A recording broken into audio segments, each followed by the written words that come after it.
Hey guys, welcome back to Clownfish TV. This is Neon. I'm here with Geeky Sparkles. Hello. And when I said that we were going to have a clown day, I was talking about doing one Joker video and one video with my impressions of it. I did not expect more news regarding Joker to happen since I recorded that last video this morning. And Geeky is out there looking for news, and she's like, did you hear about what's going on with Rotten Tomatoes? I'm like, we already figured something was going on because there was a big drop for no reason when we looked at it the other day. So I was like, wait, and then there was another story saying that there was all these negative reviews just suddenly showed up. But I thought Rotten Tomatoes had set up that you can't do that. You're not, that negative reviews bombing like that isn't allowed. Yeah, it's really funny how that works. Negative review bombing of Disney-owned movies, Marvel movies, doesn't seem to be allowed. But I guess, you know, the Joker, because it's so problematic.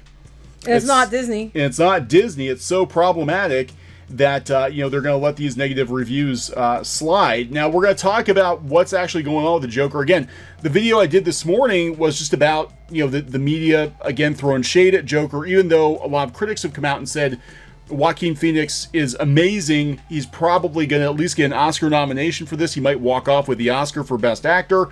Who knows? Now, all of a sudden, all of these media outlets are like, the Joker's problematic. It's problematic. Problematic. At the same time, they're doing these rave reviews for Knives Out, which doesn't even come out until November. It comes out the end of November. It's like 2 months away. And I have to hear about Rian Johnson and Star Wars and his bullshit about Empire Strikes Back one more time. I'm gonna slap something. Yeah, so there's some weird stuff going on because Joker, you know, we mentioned before, it won the Golden Lion at the Venice Film Festival. That's a pretty good indicator of quality, and it's unheard of for a comic book movie. A lot of the comic book sites out there are giving this film perfect scores or damn near perfect scores, and all of a sudden, all these negative reviews just dropped out of nowhere. Yeah. Critical reviews. So let's find out what's going on here. Before we get into the video, please subscribe for more pop culture news, views, and rants. We hit 59,000 subs today. Yes. 59,000. We're almost at 60,000. 60, woo! Yeah, if we can hit 60, we can hit 100. We want to do that so we can be found, guys. We want to keep making content for you, and it's getting harder and harder to get found on YouTube these days. So The more subs, the better. Thank you so much for that. Coming from comicbook.com, Rotten Tomatoes on fire for Joker receiving negative rating for same star score that Marvel films got positive ratings. I've seen this before. I forget what I was looking at, but it was like with the Captain Marvel and then Alita, I think, or something like that. That's the same score would be at both places, and then Alita would be, I think it was Alita. It could have been another Yeah, it was movie. Alita. It was Alita. And it was showing as rotten, but then it was showing as positive and fresh on Captain Marvel. And I pointed this out to you months ago. And then this. Yeah, so they said that some movie fans who take the service too seriously have crafted all manner of conspiracies about the site itself having its own agenda. I actually don't think it's a conspiracy. There are millions, billions of dollars at stake and connections to the Walt Disney Company, strong connections. So yeah, I think there's some weird stuff going on. The most recent example of which is a mediocre review for Joker being deemed rotten, while Marvel films with the same rating from the same critic are considered fresh. The simple explanation for this is that art is subjective. No, it's the same flippin' reviewer. Like, you can't say it's art is subjective. Yeah. Oh my gosh, this just proves further what we're saying about these places. Yeah, look at this. 3 out of 5, same reviewer. They give it a negative score for Joker. 3 out of 5 is a positive for Spider-Man and Avengers Endgame. Right. Yeah, no, because if it was arbitrary or art is subjective, you could argue art is subjective. However, the score is the same. It doesn't make sense. You can't argue that with that. This happened with Alita too. We saw this with Alita versus Captain Marvel, and we saw it with even with other stuff like Doctor Who, where it would get a middling rating, and all of a sudden it was considered a positive rating. But yeah, Alita, there were decent reviews that were counted as negative. Yeah, here. What complicates matters is that Barber himself claims that he isn't responsible for deciding between the fresh or rotten. He's probably not. They're like, they asked about the 3 out of 5, which is pretty good, but the review is shown as negative. And he's like, no idea. I suppose someone at Rotten Tomatoes makes the call. Whoever, you mean like the people who, used to work at Disney? Yeah, just to remind people, just in case you don't know, Rotten Tomatoes is owned by Fandango, and their leadership team, their president, spent many, many years working for Walt Disney on the film side of things, the media side of things. Work in several different divisions. Right. So Rotten Tomatoes, most of the controversy around Rotten Tomatoes in the last year or so have been around Disney movies. They've been around, Captain Marvel was protected. Basically, Captain Marvel could not fail. And there's a lot of weirdness about Captain Marvel. I mean, we had reports of empty theaters. We had reports of our theater was practically empty for it. And that theater was full for the Avengers movies. It was full for Spider-Man, but not Captain Marvel. Yet they said it did gangbusters. So who knows? But very, very interesting that the critic themselves, doesn't even know how it's going to count. Here we go again. When a critic uses Rotten Tomatoes to add the review for a film or TV show, they're offered the opportunity to determine whether the film is fresh or rotten, while also including the rating it was given. Neither fresh nor rotten is the default selection through these publishing tools, with either of the two ratings having to be selected. Well, he said he didn't pick one. He said he didn't pick. It's also worth noting that this isn't the first time Barber or any other critic has given films the same numerical value, only for the fresh rotten binary to offer conflicting reports. Right, which is what I pointed out, because I saw it with Alita and with Captain Marvel. Yeah, very weird. So this isn't the first thing, the first problem though. This actually came later. This came out later this And of course they're trying to say that that's not true. First of all, I'm going to tell you straight up. We don't even look at Rotten Tomatoes other than to get a good laugh, because it is no longer a trustworthy site. If you're going to use Rotten Tomatoes, then I go look at the audience scores, because the audience scores that they've verified or certified audience scores, look at those, because those are the scores from people who actually watch the film. They're not the media, they're not the critics, they're not the ones that are working for certain companies that may or may not offer perks for voting the way they want. Yeah, right. And they're going to give you a fair score. So before that article dropped, this one came an hour before. So there's been a lot of Joker news today. And again, I recorded my video this morning. All this stuff happened in the last couple hours. Joker rating on Rotten Tomatoes drops after flurry of negative reviews. These those new critics they allowed in those. The 600 handpicked. Yeah, the ones I wonder. I don't know. A handful of negative remarks about the upcoming Joker movie has resulted in a slight drop for the film's rating score on Rotten Tomatoes. After about a dozen negative reviews were added to the review aggregating site on Tuesday and Wednesday, the film's rating slipped to 77% positive. This is, oddly enough, through 77 There reviews. was only 50-some reviews before, and it was like 86, and now it's 77. Let's go look at those. So are these the newer ones? New York Magazine. Okay, so, yeah, this is the complaint. The Joker is an attempt to elevate nerdy revenge to the plane of myth. That's scary. Gets a Nazi dig in there. So that doesn't mean about what the movie's good or not. This predictable brand of cold-hearted cynicism is not worth your time. This one's today, too. Yeah, these are all dropping the last day or two. A movie with the message this one hammers home again and again feels too volatile and frankly too scary to separate from the very real violence committed by young men.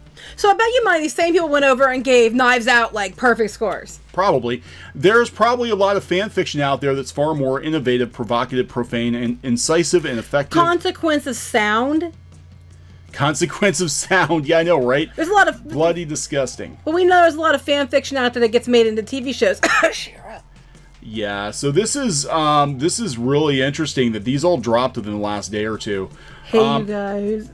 Okay, it's expensive and utterly hollow. Oh, Vox. Joker is a tightly directed mood piece with an unforgettable performance, but it's not much more than a mask with nothing but banality behind it. The film is one that might have been dreamed up by one of the cynical bros from The Hangover during a blacked out Slant magazine. Yeah, you wouldn't see anything there, It's the same old people. Joker up rocks. Joker is the perfect movie for 2019. Joker is our comeuppance.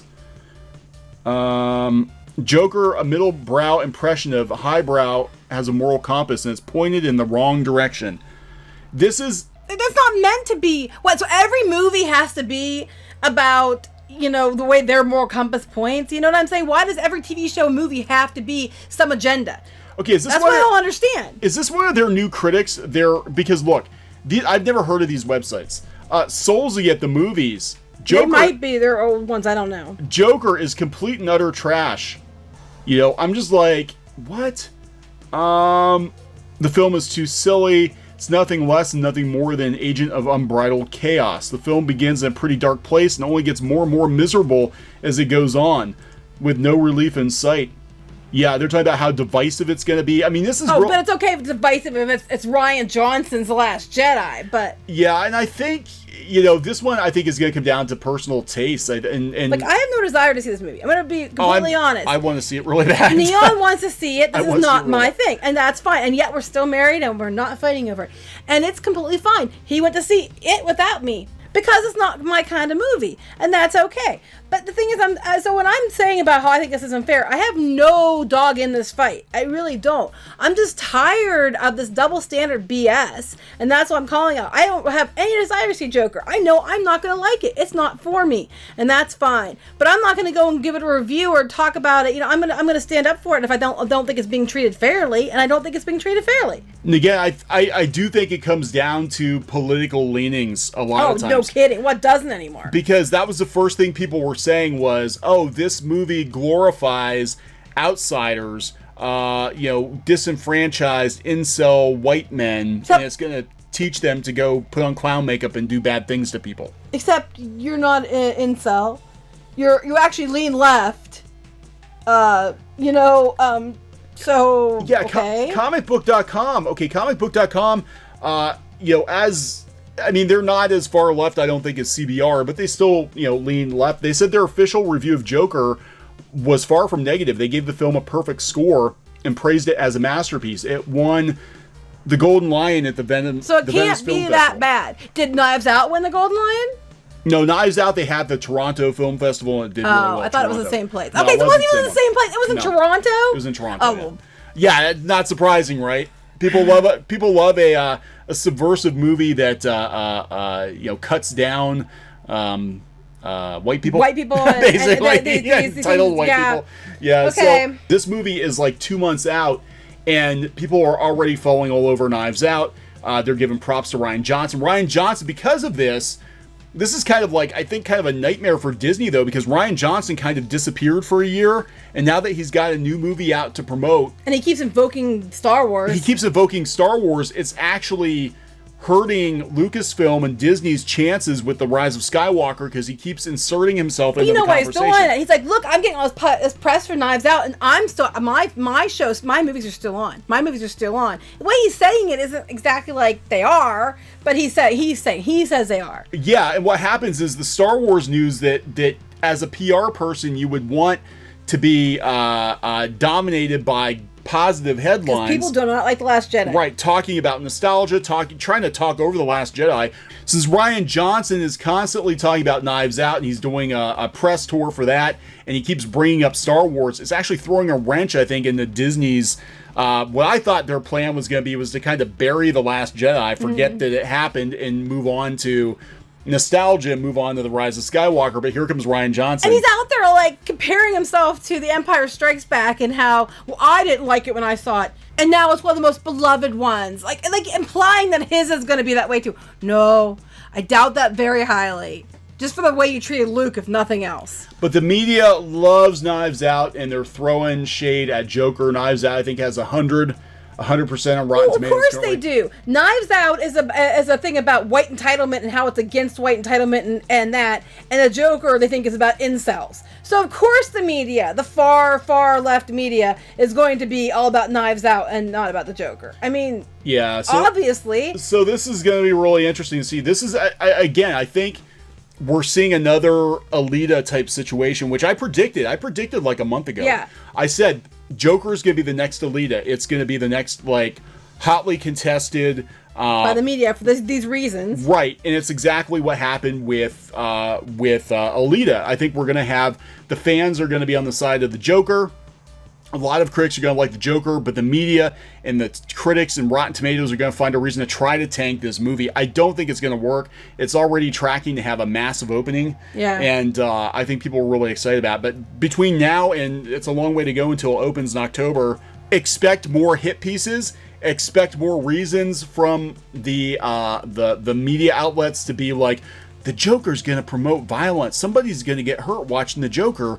Joker's an awful movie. It never should have been made. We shouldn't be glorifying white men who put on clown makeup. I think someone could go and paint their faces like the Joker, go shoot people, and do something like that. Yeah, I think that they would do. They already had. I mean, I'm not going to lie. Could that happen? Yeah, very much so. But that could happen with any movie, honestly. Dora the freaking Explorer. I mean, people, look, crazy people are going to do crazy things. Crazy, and that's why I tried to say in the other video, crazy people are going to do crazy things. This movie is a character study.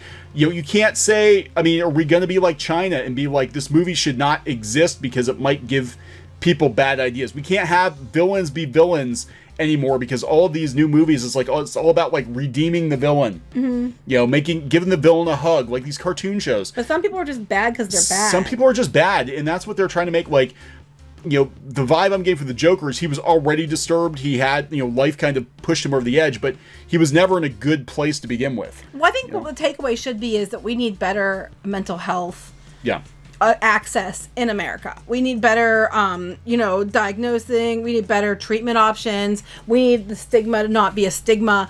And I think I think this shines light on that. Yeah, I mean, they could be taking a more proactive, positive, like, hey, if you're thinking about putting on the clown makeup and doing bad things, maybe you gotta talk to somebody about that. I don't know, but I'm just saying. And it could turn out the Joker is really, really good, and it could turn out it's not. And the same for Knives Out. It could turn out to be a really, really good movie. It could turn out to be not. But the media is going to spin it the way the media is going to spin it. And I would just wait, if you're not sure, and wait and see what the verified audience scores are. Now, the thing about Knives Out that's interesting, though, is, it might actually be okay, because Rian Johnson, I think, is okay when he's doing movies that aren't Star Wars. Right. I think he's an indie guy. It might be good. And it might be okay. But he's no Empire Strikes Back with The Last Jedi. Sorry. Nope. So we're going to keep an eye on this very interesting situation here. We are looking at another Captain Marvel versus Alita. Yeah, I think so.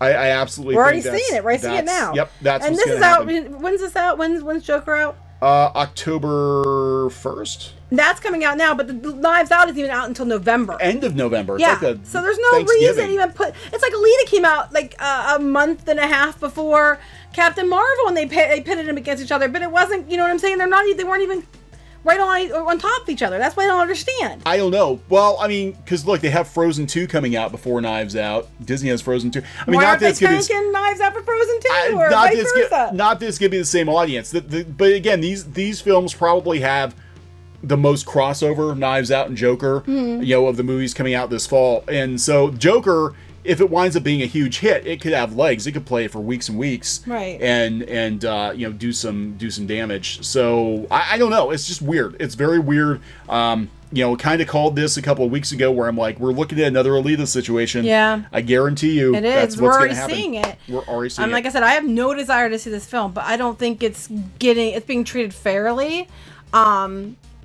So, and like I said, it could be a bad one. It could be a good one. Same for Knives Out. It could be really good. I don't know. But I don't think this is being... comparing those two, I mean, you know what I mean? I don't know. Yeah, it's weird. So I don't know. I don't know what's going to happen. We'll find out. And definitely, I'm going to go see it. Geeky's not. You wouldn't have liked it. You wouldn't have liked it, Chapter 2. No, wasn't my thing. And then that's okay. I still love you. I love you too. Yeah, and even though we don't always like the same things, and you don't have to. And you know what? Look, it's a miracle. You like these movies, I don't. So by the internet standards, because we should hate each other because we disagree, and we should clearly be fighting, and divorce papers should be filed immediately because we do not 100% agree on everything. We can no longer be friends. I should be an incel. I should be divorced and penniless, and because of the freaking movie. There you go. That's right. Okay, so we're gonna wrap this one up. Please subscribe for more pop culture news, views, and rants here on Clownfish TV, and we'll talk to you guys later. Bye. Hey guys, thanks for watching Clownfish TV. Please consider supporting the channel. Go to clownfishsupport.com. That's clownfishsupport.com. And if you want to join our community, go to clownfishtalk.com. That's clownfishtalk.com. Please subscribe, ring the bell for notifications. We will talk to you next time.